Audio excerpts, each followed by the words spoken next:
Between Life and Death by Jaclyn. Chapter 41. Sage. When I realized that his chest was no longer falling, no longer rising, I jerked upright, my hands darting to his face, to his shoulders, gently shaking him, trying to wake him up. But that was just it, wasn't it?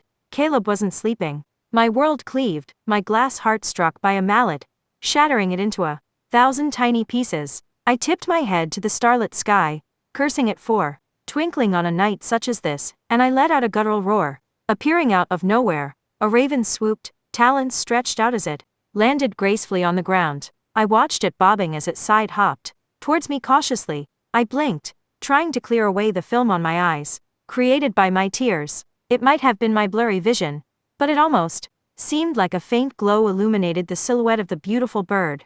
This one seemed smaller in size than the ones I had seen before. It focused on Caleb, cocking its head from side to side as if it were studying him. It tapped his shoulder with his beak, waiting for a response. By reflex, I swatted at it. It caught at me. It ruffled its feathers as if I had insulted it, body shaking from side to side before it smoothed them out, each sleek, pristine feather falling dutifully back into place. The raven looked up, its eyes squinting at me. The raven was squinting at me. I was hallucinating. I had to be. It caught again, the sound transitioning into a woman's voice. "Do not interfere." It turned back to Caleb, and tapped his shoulder again. A hole burning, with the brightness of the sun, was born from his chest. I gasped, sheltering my eyes from the bright, vivid light. I peeked between my spread fingers. A glass orb, a bit larger than a marble, raised from the hole. It was beautiful, the colors inside of it swirling together as if they were dancing, a vibrant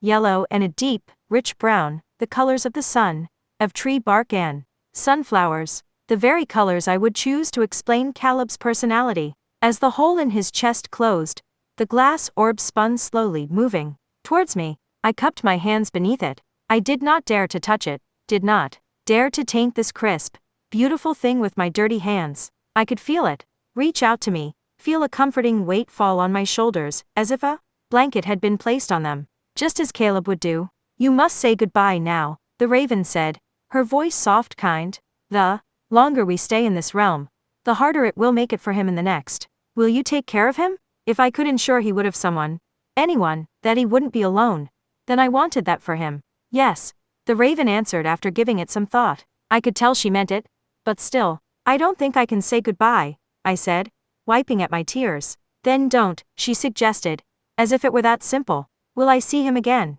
I asked, my words sounding so very wrong, like they did not belong in my mouth. The thought of not seeing Caleb again, my brain shut down, unable to process such a thought. The raven did not answer for a long time. Finally, she said, "We all are reunited in the spirit realm." Her answer was far from a yes or a no, but it sounded, well, hopeful, and that was something I could latch on to. The marble moved away from me. I watched as it spun towards the raven. Gently, she caught it in her beak. "Wait," I said, reaching towards her, my voice but a rasp, bound in thistles. But she gave me little mind, drawing out her majestic wings, and flying away, taking the blanket of warmth with her. I looked down and stroked his cheek. He was so cold, so terribly cold. My gaze lowered, stopping abruptly when I saw the metal cuffs locked around his wrists. They were made of a thick, heavy metal, the sides so sharp they bit into his skin. This was wrong. Shackles had no place on my brother's wrists, no place on any of the innocents' wrists. I took his hands in mine. I had no idea what I was doing, but somehow, some way, I used my lilac blue flame to disintegrate those shackles, reducing them to ash. I never let the fire touch his skin, but even when the shackles were gone, the evidence of them remained, the flesh raw and tattered beneath. I filled with anger. I craved one thing, vengeance. Standing, I let my protective wall of flame come down. "Did you burn yourself out, cursed bitch?" sneered a soldier as his fingers wrapped around the hilt of his sheathed sword. Slowly, he pulled the blade out, moonlight glinting off the sharp edge. I didn't answer. I merely watched as they unsheathed their swords, their glinting blades singing for blood. Good. My curse was singing for it too. I could taste that insatiable need for vengeance on my tongue, feel it nestle within my bones, filling me with purpose. I would end them all for Caleb. "This is wrong," said my inner voice. But how could it be wrong? These soldiers deserved to die for what they had done, deserved to die because of who they fought for. And yet, their minds have been warped so badly by the crown, they do not know the monsters they have become. Have mercy on them. Mercy. Wrath's chokehold released, its fingers drifting from my throat. I crumpled to my knees, fisted my hands in the ground, and thought of every young boy and young man that had been forced to leave their families too. Come to this fucking camp, forced to wear those shackles. I thought of the little girl I had met at the Temple of Light, and how she'd prayed for her brother so he could come home. What if he was here? My need for revenge receded, caving to something else. Just as I tracked the droplets of water, I searched for the metal cuffs, scattered around the training barracks, each and every one of them lighting up like a star in the blank sky in my mind. I focused on them and conjured from that lava pit of flame that swelled inside, and when I let it out, a warrior's cry tore through me. I pushed with everything I had, diving well past the limits of my powers. The harder I pushed, the more it felt like my magic was being torn from me, but I continued anyway. Sweat perspired from my skin, my teeth threatening to shatter as I bore down. My legs trembled, threatening to give out. No matter how hard I tried, the cuffs did not budge. There were too many of them. Tears of flame rolled down my cheeks as I roared to the gods, help me. And just when my power threatened to cave, I felt her. I am with you, she said, her ethereal voice echoing around me. I trembled. It felt as if I were standing upon holy ground. I felt her power fill my empty reservoirs. I felt her work through me.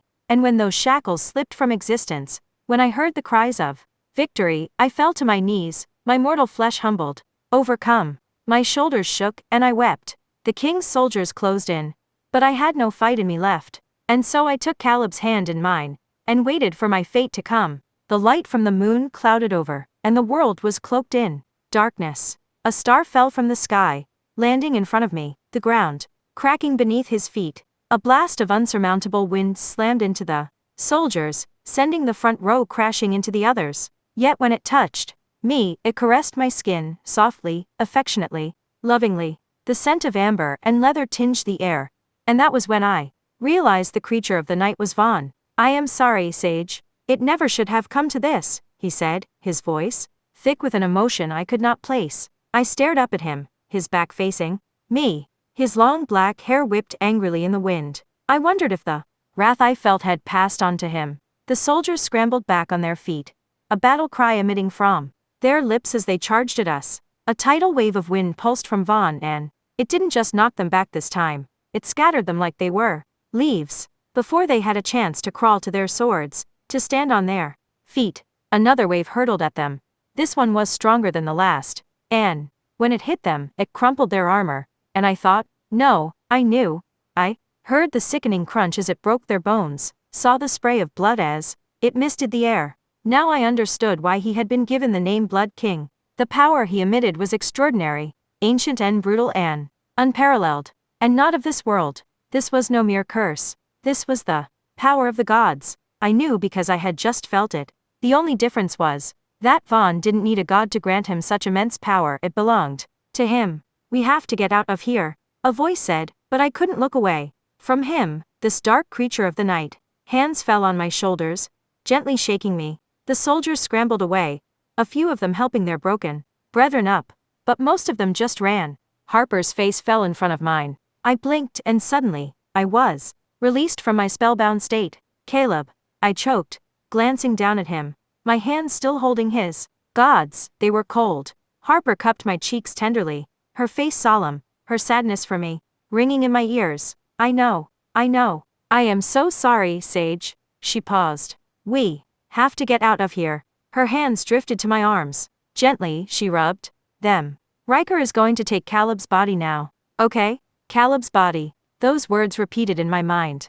Harper said something as she looked at me, but all I heard was static. I focused, trying to understand, reading her lips as she repeated the words. Again. Slowly, I pieced them together. Could I walk? I looked down at my legs, but they no longer felt attached to me. It was the strangest feeling, like I was a bird without wings, unable to fly. And then, Vaughn was in front of me, his voice cutting through the static. I will carry you. His arms, strong and steady, lifted me from the blood-soaked ground. He cradled me against his chest, his dark orbs drifting over my face, studying me. His hold on me lightened, as if he thought I were made of glass. Vaughn carried me, away from the training barracks, away from the place that had taken my brother's life,